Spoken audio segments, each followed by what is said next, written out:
Goeiemôre, liewe broers en susters. Baie hartlik welkom hier in die huis van die Here vanoggend, waar ons vanoggend hier by mekaar is vir ons goeie nagmaal erediens.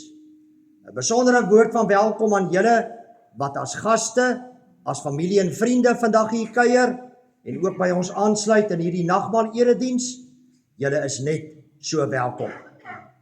Ons gaan begin deur lied 393 saam te sing. Middelpunt van ons verlange. 'n Lied oor ons Here Jesus. Want uit die aard van die saak gaan alles vandag oor hom.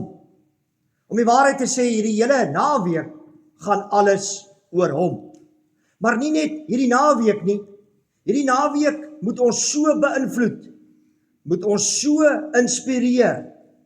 Moet so 'n invloed op ons hê dat die Here Jesus ook die res van die jaar tot en met die volgende Paasnaweek alles vir almal in ons lewens sal wees. Daarom is hy die middelpunt van ons verlange. Ons gaan staan en dan sing ons die eerste 2 verse met mekaar saam.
Ons het verlede Sondag in die erediens saam met Jesus gereis op sy laaste week voordat sy kruisiging sou plaasvind.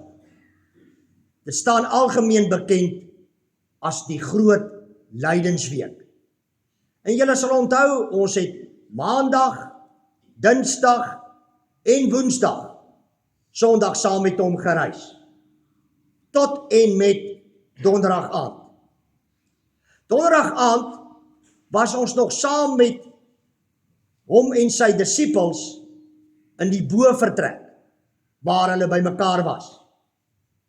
En daar in die bovertrek het Jesus die Pasga maaltyd, die Paasmaaltyd saam met sy disippels geëet.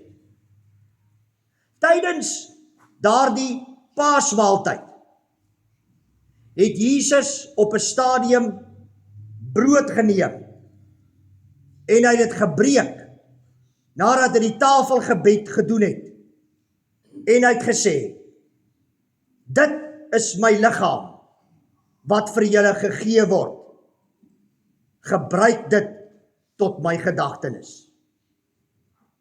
Net so het hy ook teen die einde van die maaltyd die beker geneem en gesê, hierdie beker is die nuwe verbond, beseël deur my bloed, wat vir julle vergiet word. En met hierdie woorde het die eerste nagmaalviering plaasgevind. En met hierdie woorde, daardie donderdag aand, het Jesus die nagmaal ingestel. Ons gaan nou vanoggend, terwyl ons hier by mekaar is, net soos Jesus en sy disippels daardie donderdag aand die nagmaal gebruik. Ons gaan die brood en die wyn uitdeel en dan net soos hulle dit saam gebruik en ook beleef wat die Here Jesus vir hulle daardie aand daardeur wou sê en ook wat hy vanoggend vir ons daardeur wil sê. Ons gaan al die tekens uitdeel, die brood en die wyn. Julle kan dit rustig by julle hou en dan gaan ons daarna dit saam gebruik.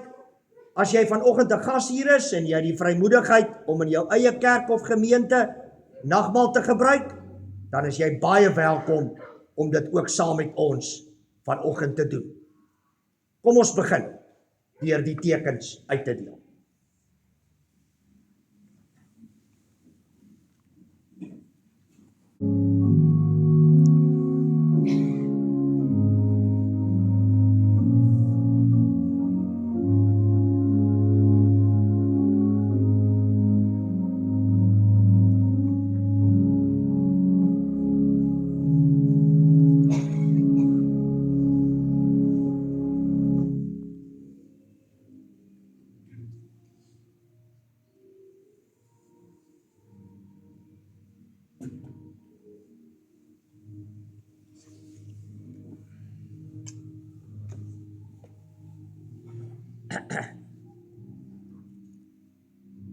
Nou dat ons die tekens van die brood en die wyn in ons hande het,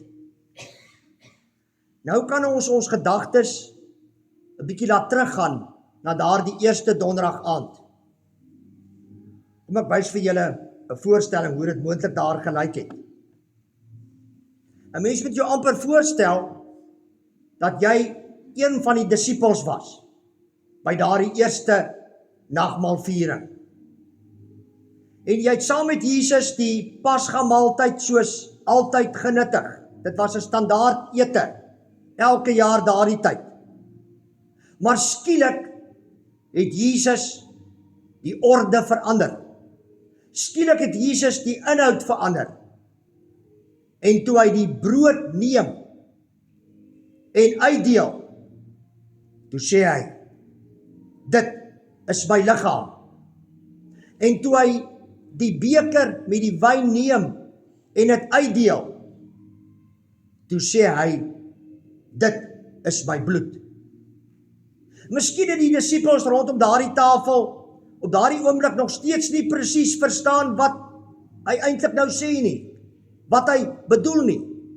Hulle was dalk heeltemal ontkant gevang, want dit is iets wat jy nie doen nie, is om die orde in die inhoud van die Pasga te verander nie.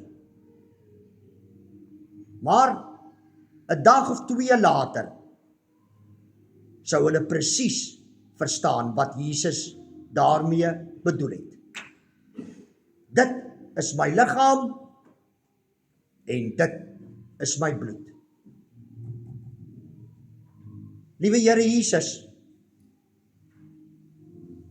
ons sit nou ook aan vir nagmaal. Net soos die eerste disippels daardie aand. Ons wonder, Here Jesus, wat het hulle ervaar daardie aand? Wat het hulle gedink? Wat het hulle gevoel? Het hulle werklik besef wat op die punt is om te gebeur? Ons kyk terug en ons weet wat het gebeur. Ons weet wat U bedoel het toe U gesê het, dit is my liggaam en dit is my bloed. Ja, U liggaam is gebreek. En ja, U bloed het gevloei. En ja, U het gesterf vir elkeen van ons. Wanneer ons nou daardie stukkie brood en daardie slukkie wyn gaan gebruik, Here Jesus, laat ons onthou, dit is U. Dit is U liggaam. Dit is U bloed. Dit wys na U sterwe. Dit wys hoe oneindig lief U vir elkeen van ons het. Ons eet en ons drink weliswaar U liefde. In Jesus se naam. Amen.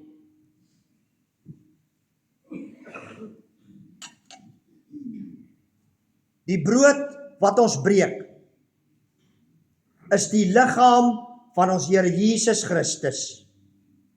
Neem, eet, dink daaraan en glo, dat sy liggaam gebreek is, tot 'n volkome versoening vir al jou sondes.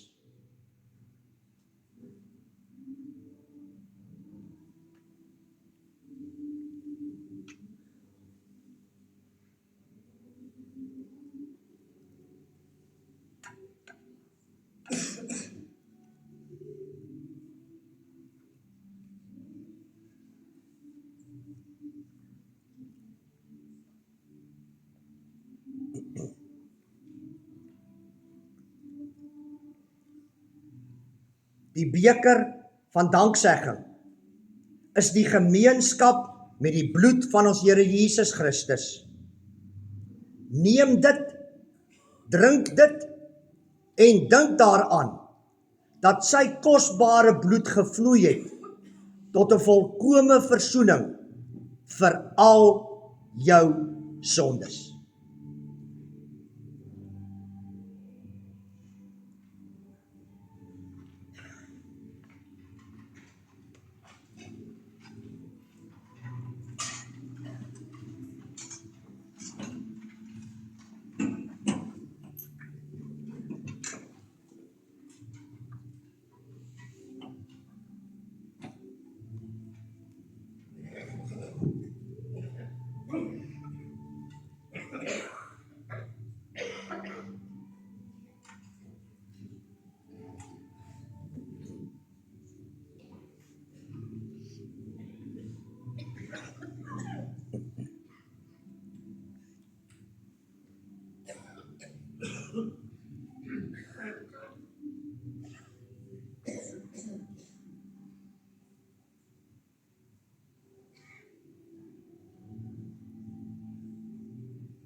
En nou kan ons die laaste 2 verse van lied 393 sing.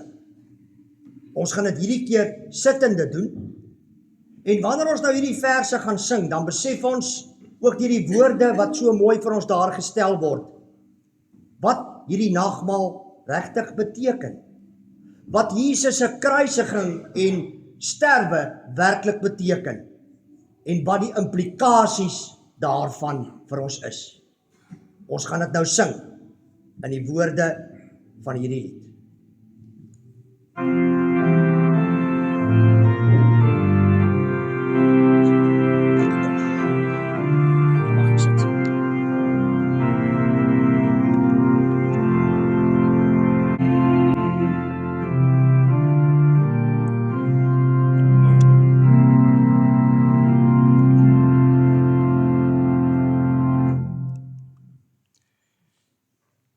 Baie dankie vir die diakens, vir die voorbereiding en ook die bediening van die nagmaal. Broers en susters, somtyds is alles nie soos dit op die oog af lyk nie. Soms lyk dit asof iemand in beheer is en gebeure dikteer. Maar eintlik is iemand anders agter die skerms besig om te bepaal wat gebeur. So was dit ook die eerste donderdag aand na die eerste nagmaal en die eerste Goeie Vrydag. Johannes skets dit meesterlik vir ons in Johannes 18 en 19. Met besonderhede wat ons nie in die ander evangelies vind nie. Wat dalk vir ons baie verrassend en verhelderend gaan wees. Ons lees in Johannes 18, wat later daardie donderdag aand, na Jesus se instelling van die nagmaal, in die tuin van Getsemane gebeur het. Vers 3. Judas het toe die afdeling soldate gevat en die wagte in diens van die priesterhoofde en die fariseërs. En hulle het daar aangekom met lanterns en fakkels en wapens. Omdat Jesus geweet het van alles wat oor hom gaan kom, het hy vorentoe gekom en vir hulle gevra: "Vir wie soek julle?" "Jesus van Nasaret," antwoord hulle hom. "Dit is ek," sê hy toe vir hulle. Judas, sy verraaier, het ook daar by hulle gestaan. Toe Jesus dan vir hulle sê, "Dit is ek," het hulle teruggedeins en op die grond neergeval. Hierdie is 600 hoogs opgeleide, brawe, wrede, brutale Romeinse soldate, wat Jesus kom arresteer en gevange neem het. Maar, kyk, wat doen hulle? Hulle deins terug, want hy bied geen weerstand nie. Inteendeel, hy meld homself by hulle aan en identifiseer homself. Hy is duidelik nie bang vir hulle nie. Dit lyk eerder asof hy hulle verwag het. In plaas daarvan om hom dadelik te arresteer en weg te neem, val hierdie groot groep gewapende soldate voor hom op die grond neer en erken sy grootheid. Ons lees verder vanaf vers 7. Hy vra hulle toe weer: "Vir wie soek julle?" En hulle sê: "Jesus van Nasaret." Toe sê Jesus: "Ek het vir julle gesê, dit is ek. As julle my soek, laat die mense hier by my dan toe om weg te gaan."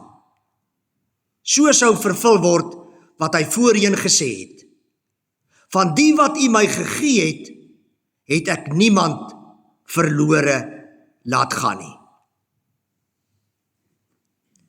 Jesus maak seker sy disippels is veilig. Hy gee homself aan die soldate oor op voorwaarde dat hulle sy disippels laat gaan. Net so sou Jesus later aan die kruis seker maak dat sy aardse moeder versorg is voordat hy sterf. Hy sou selfs nog die man langs hom aan die kruis red en vir sy vervolgers se vergifnis bid terwyl hy besig is om te sterf. Mense is vir hom belangrik. Niks en niemand sou hom keer om vir hulle om te gee nie. Dit is vir hom 'n prioriteit. Dit is toe dat ou Petrus weer sy eie ding doen en sy eie koers inslaan. Vers 10. Simon Petrus het 'n swaard by hom gehad. Hy ruk dit toe uit, slaan daarmee na die slaaf van die hoëpriester en kap sy regteroor af. Die slaaf se naam was Malchus. Toe sê Jesus vir Petrus, sit die swaard in sy skede terug. Moet ek dan nie die lydensbeker drink wat die Vader my gegee het nie? In een van die ander evangelies lees ons dat Jesus Malchus se oor opgetel en teruggesit het. Jesus het nie hulp nodig nie. Al bedoel Petrus dit hoe goed. Miljoene engele is tot sy beskikking, maar hy roep nie een van hulle op nie. In elk geval werk sy koninkryk nie met mag en geweld nie. Wat moet gebeur, soos dit al voor die grondlegging van die wêreld in die hemel besluit. Jesus laat nie toe dat enige iets sy sending ontspoor nie. Ons beweeg nou aan na Jesus se verskyning voor Kajafas, die hoëpriester. Vers 19. Die hoëpriester het Jesus toe ondervra oor sy disippels en oor sy leer. Jesus het hom geantwoord, ek het in die openbaar met die mense gepraat. Ek het hulle altyd in die sinagoges en in die tempel geleer, waar al die Jode bymekaar kom, en ek het niks in die geheim gesê nie. Waarom ondervra u my? Ondervra die wat gehoor het wat ek vir hulle gesê het. Hulle weet wat ek gesê het. Toe Jesus dit sê, het een van die wagte wat daarby gestaan het, hom geklap en gesê, antwoord jy die hoëpriester so? Jesus sê toe vir hom, as wat ek gesê het verkeerd was, sê dan wat was verkeerd. Maar as dit reg was, waarom slaan jy my? Wie is hier die ondervrager en die aanklaer? Kajafas? Op die oog af ja, maar kyk mooi. Die rolle het omgeruil. Die ondervraagde het die ondervrager geword. Die aangeklaagde het die aanklaer geword. Jesus is eintlik die ondervrager en aanklaer. Nou verskuif ons aandag na die amptswoning van Pilatus, die Romeinse goewerneur, voor wie Jesus ook verskyn het. Vers 33. Pilatus het toe weer in sy amptswoning ingegaan en Jesus geroep en vir hom gevra, is jy die koning van die Jode? Jesus het hom toe gevra, vra u dit uit u eie, of het ander dit vir u van my gesê? Ek is mos nie 'n Jood nie, antwoord Pilatus.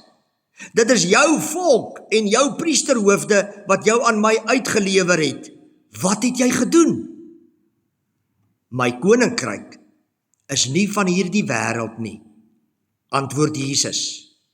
As my koninkryk van hierdie wêreld was, sou my onderdane geveg het, sodat ek nie aan die Jode uitgelewer sou word nie. Maar nou is my koninkryk nie van hier nie. Dan is jy tog wel 'n koning, vra Pilatus. Dit is soos u sê, Ek is 'n koning, antwoord Jesus. Ek moet oor die waarheid getuienis aflê. Hiervoor is ek gebore, en hiervoor het ek na die wêreld toe gekom. Elkeen wat aan die waarheid behoort, luister na wat ek sê. Wie is hier in beheer? Nie Pilatus, soos hy gedink het nie. Pilatus kom eerder hiervoor as 'n patetiese, magtelose figuur. Jesus sê vir hom, in een van die ander evangelies, dat hy geen mag oor hom sou gehad het, as dit nie van bo af aan hom gegee is nie. Jesus is in beheer. Hy is die koning. Jesus sê dit self hier in antwoord op Pilatus se vraag of hy 'n koning is. Dit is soos u sê, ek is 'n koning. Dit is die waarheid. Die feit dat Jesus die koning is, word om die waarheid te sê 12 keer in hierdie 2 hoofstukke in Johannes genoem. Die soldate sou hom later met die ergste bespotting 'n koninklike persmantel aantrek met 'n doringkroon op sy kop, terwyl hulle hom op sy kop slaan dat die bloed loop. Dit was verskriklik. Maar eintlik was hulle reg, al het hulle dit met die ergste spot bedoel, want Jesus is die koning. Pilatus het later 'n bordjie bo kan sy kop aan die kruis laat aanbring met die woorde, die koning van die Jode, om die Joodse leiers te tart. Ook hy was reg, al het hy die bordjie nie aangebring om Jesus te erken as koning nie. Want Jesus is die koning. Hy is die koning van 'n koninkryk wat heeltemal anders werk as die koninkryke waaraan Pilatus gewoond is. Nie met krag en geweld en dwang nie, maar met liefde. Jesus regeer nie met mag nie, maar met liefde. Al het hierdie liefde beteken dat hy vir 'n tyd lank magteloos moes wees. Ten slotte, lees ons oor die laaste paar sekondes van Jesus aan die kruis, in Johannes 19 vanaf vers 28. Hierna het Jesus, met die wete dat alles klaar volbring is, en sodat die skrif vervul kan word, gesê, ek is dors. Daar het 'n kan vol suurwyn gestaan. Die soldate het toe 'n spons vol suurwyn op 'n hisoptakkie gesit en dit teen sy mond gehou. Nadat Jesus die suurwyn gekry het, het hy gesê, dit is volbring.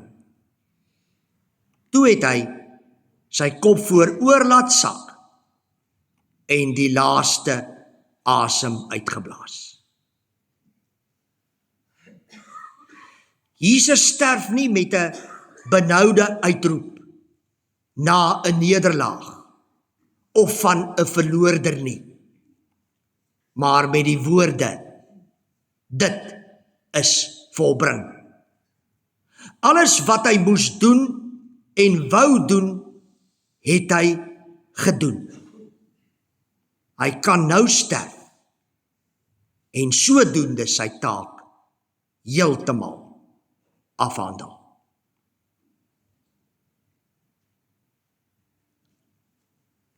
Wie beskik in al hierdie voorbeelde wat ek nou met julle gedeel het, oor die mag?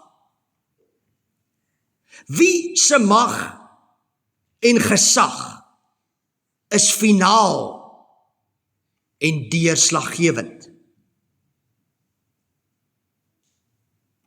Die soldate, Kajafas, Pilatus, die skare het gedink, hulle is in beheer.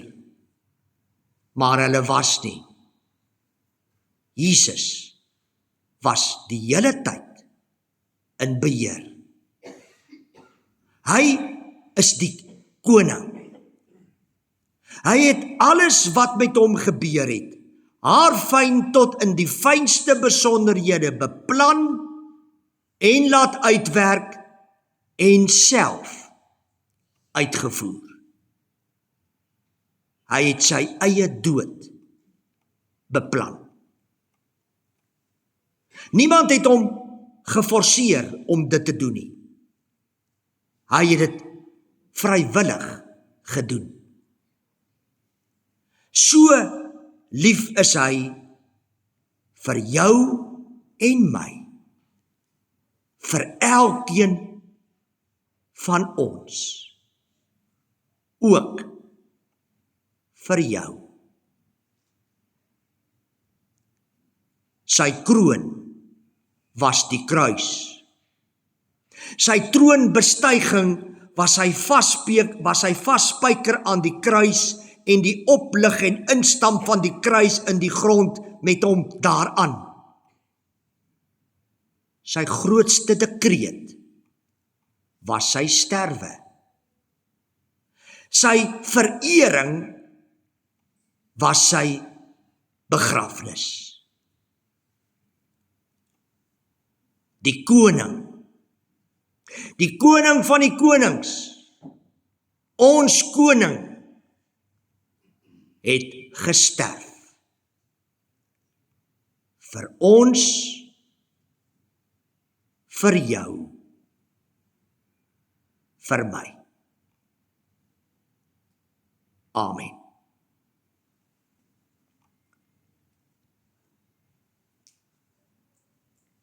Lied 389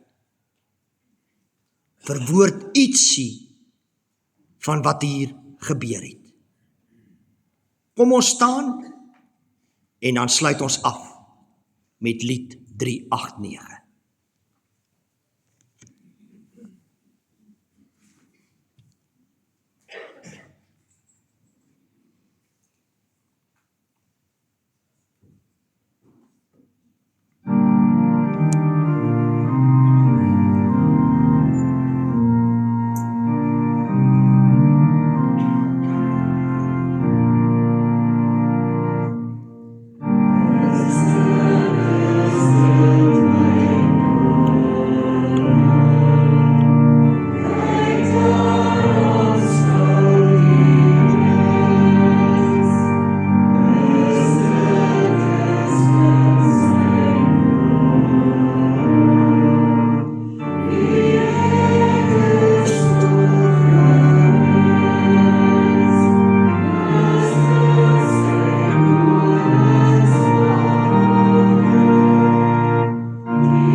mag ons almal vandag en môre besef en beleef wie Jesus regtig is en wat hy werklik vir ons elkeen gedoen het. 'n Geseënde goeie Vrydag en stille Saterdag vir julle. Tot Sondag.